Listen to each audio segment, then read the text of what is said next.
Welcome to BAB Talk, and today we are very honored to have Melati Suryodarmo with us today, and she'll be performing soon, but we take time to have some conversation with the great performance artists. Sawadee thank you. Melati, it's a great honor for you to be here. Thank you so much.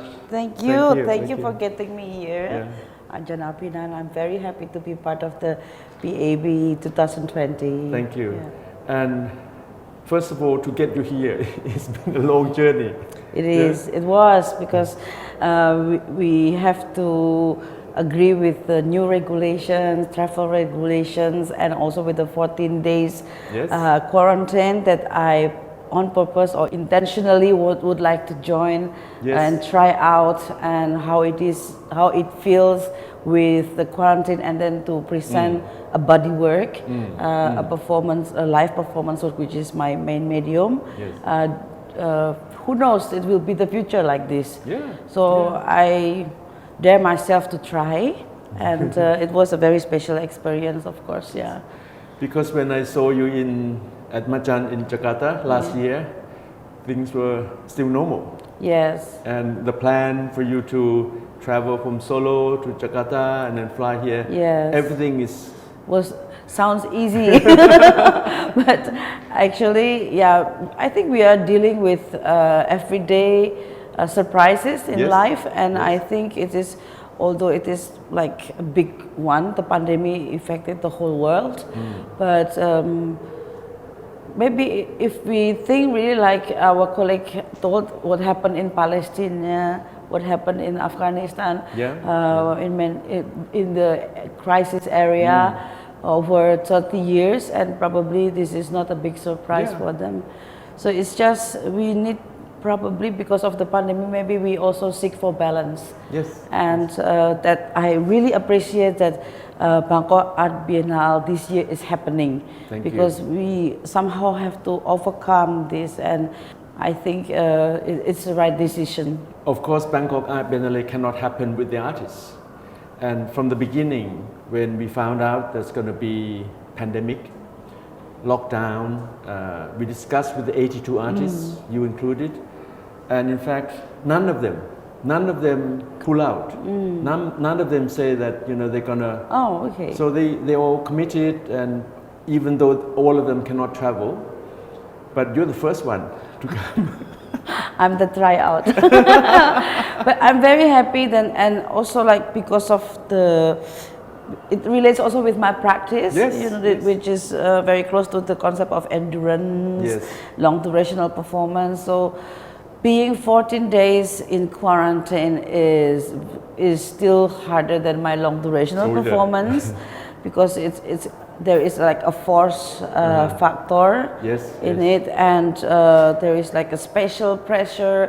So there is like a new physical and psychological effect that I have never had before. So I heard also that many people could not stand it. The quarantine, it is very tough, but it is to protect me, it is also to protect you, and I think that I follow. Thank you. And it's a big pleasure for me to have performed on Sunday, and today I will perform again with all my what I can. The mood of the audience is such that they are so immersed, almost hypnotic with your performance. Do you always get this kind of reaction with the audience? I think mostly yes, because I think I did not really think about showing myself in terms of presence in the physicality, but more into the inner presence. And that is why there is like what I say in my statement of a liquid border between the world out of my body and the world inside my body.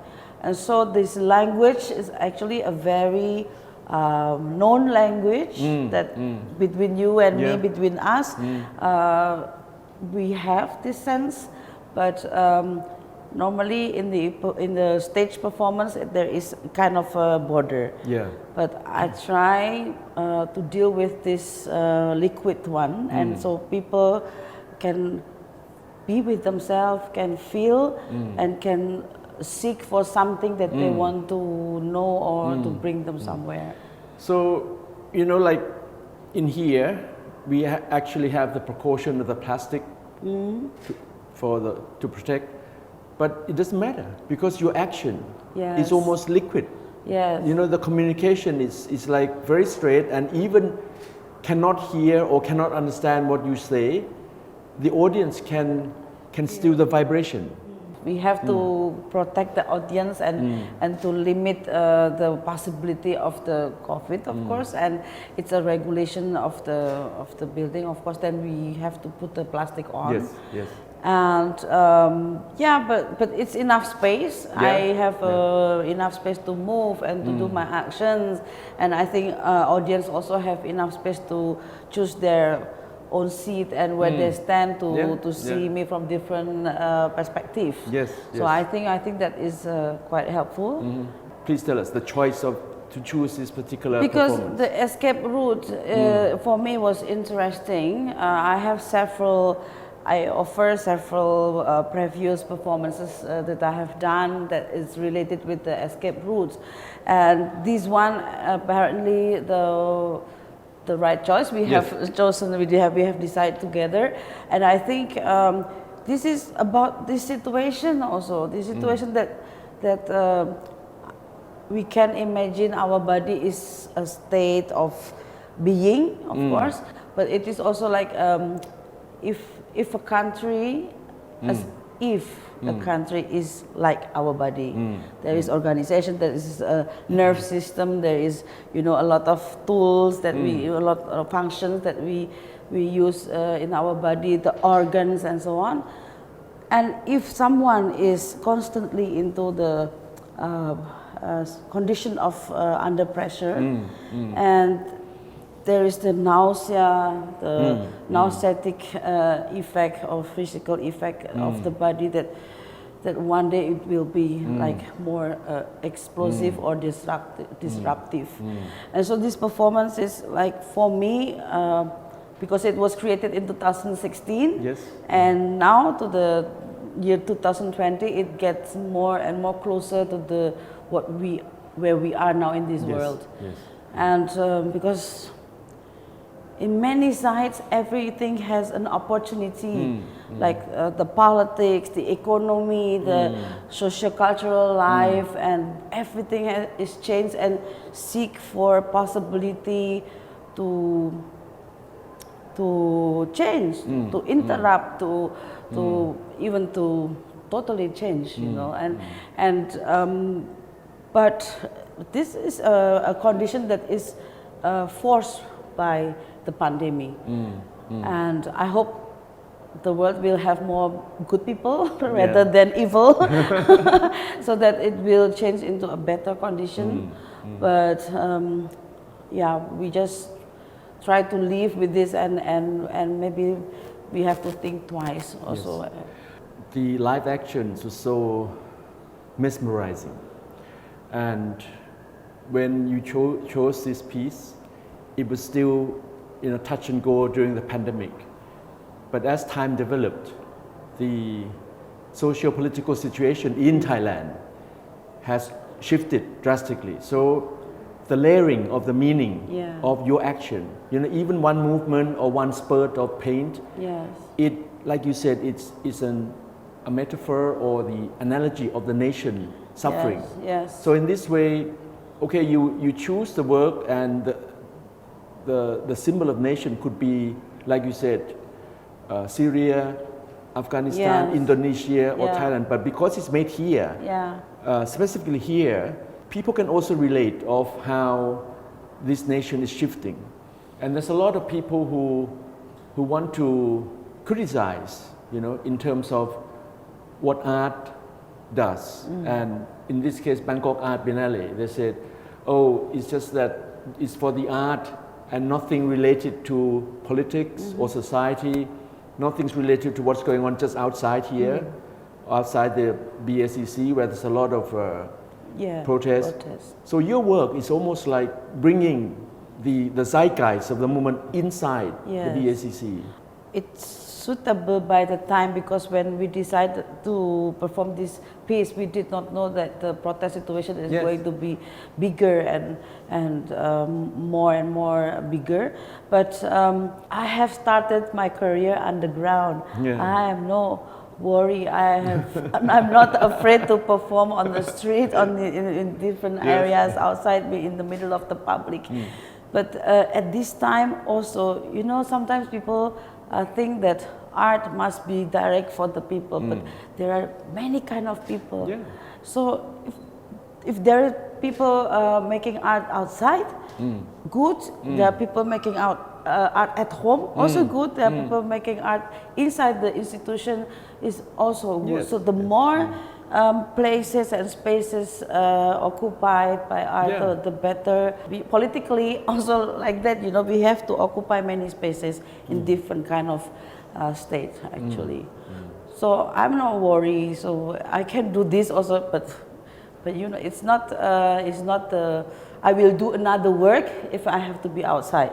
It's not that my heart is only in the white cube. Yeah, of course. Because I start my career also from zero. I know how this. I come from Indonesia, and we've been dealing with this kind of situation for many years. And I'm a guest here, and I want to respect my host and also Thailand, Thai people, Thai friends. I've been coming here back and forth since 2008, and have many friends also who also now joining the protest, arranging the protest. So for me, it's interesting to be here, also to be with my other friends who are supporting the protest. So that's the reality, and that's what makes art actually functioning. And it's not only the work; it's also the spirit that we trust each other and we connect. So I think just give a little trust more. And I think we trust the people's spirit. We trust also the spirit of the art, no matter how.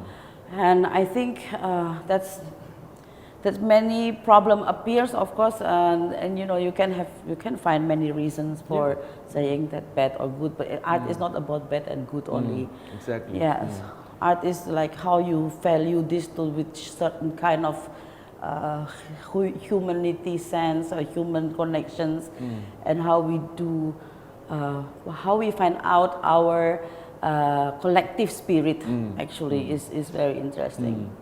And it's a platform also Yes. for people to discuss differences and have a debate about it. And in this case, there's also a lot of miscommunication, and we feel that art can be therapeutic. Art can help people release. Like what you've done. I think indirectly or directly, the people who come, the audience who come to see it, they feel release. It's the action, and they want to be, like I said, immersed in your performances. And going back of your accumulation of experience, you work with Buto dancing and Marina Abramovic. We met in 2003 in Venice, yes. in very hot climate. Yes, already long. Actually, we met already a long time ago. And tell us about the way of your development in terms of live art, performance art.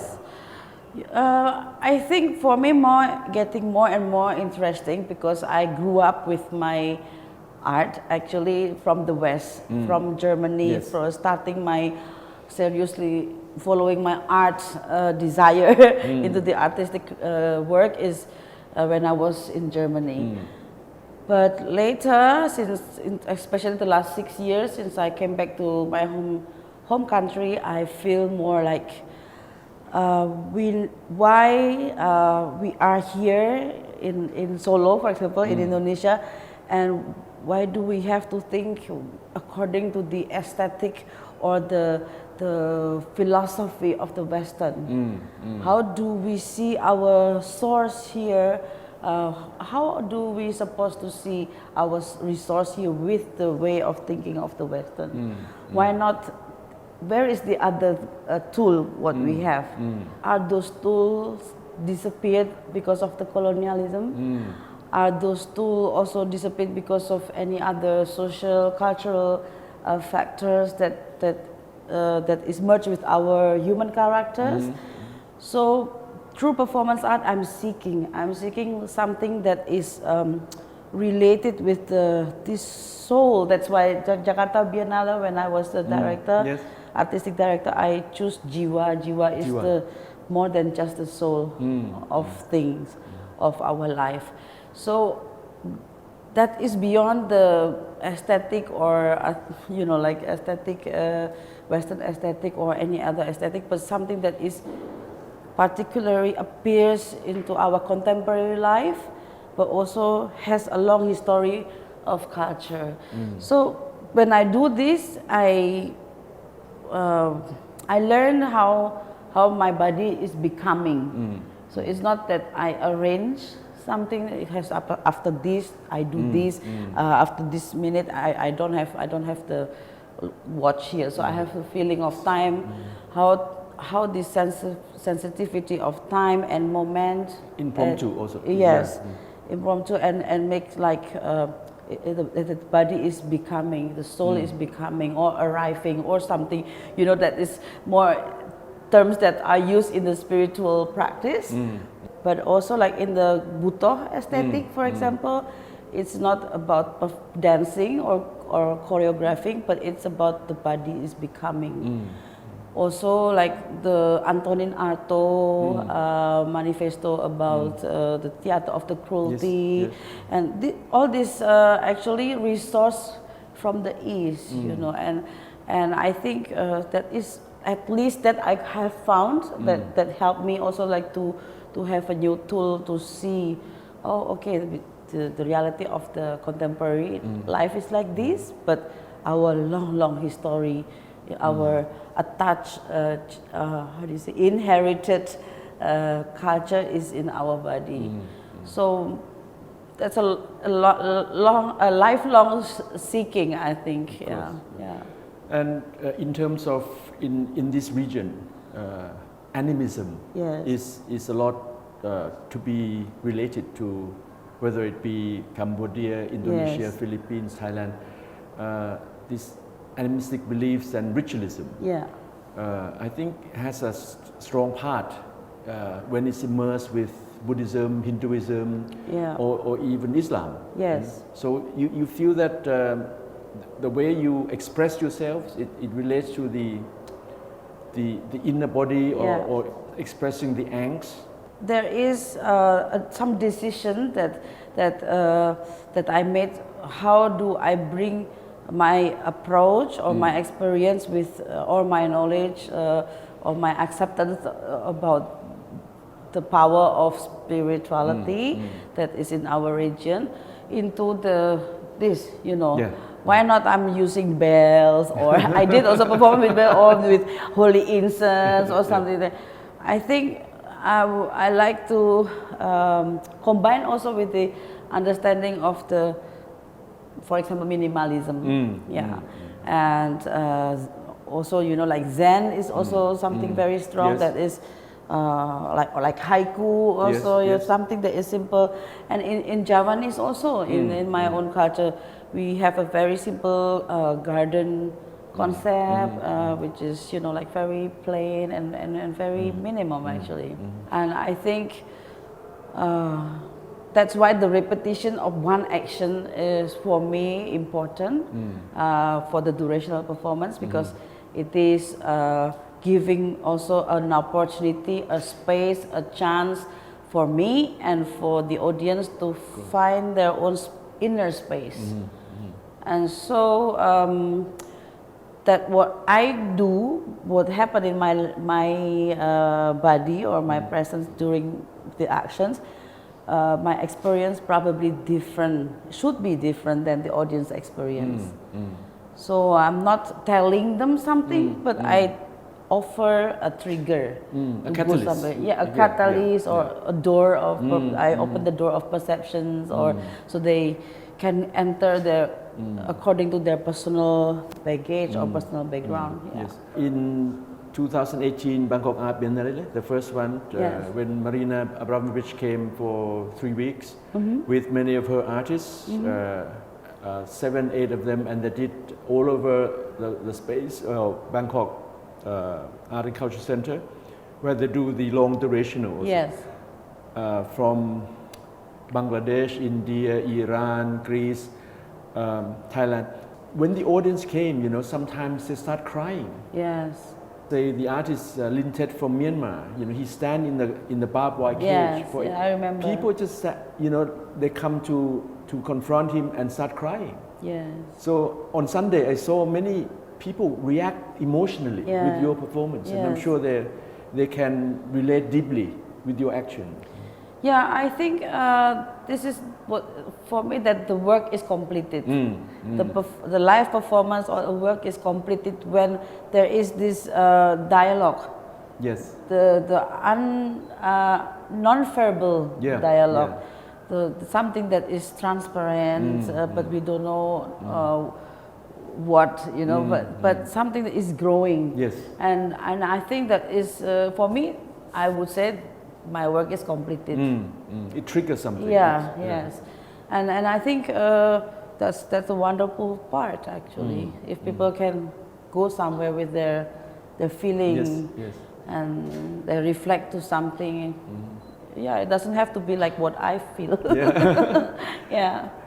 So Melati, would you like to say some last words to the audience who are following you and we're having this on Facebook and live, please?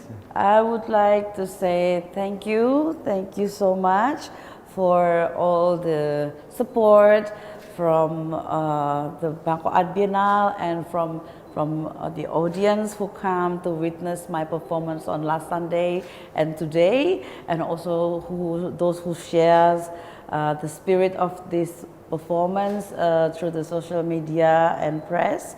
I will be very happy to share more works and to meet you again for the next opportunity in Bangkok or in Thailand. So thank you very much, and please enjoy the Bangkok Art Biennale. Thank you so much. Thank you. Thank you so much.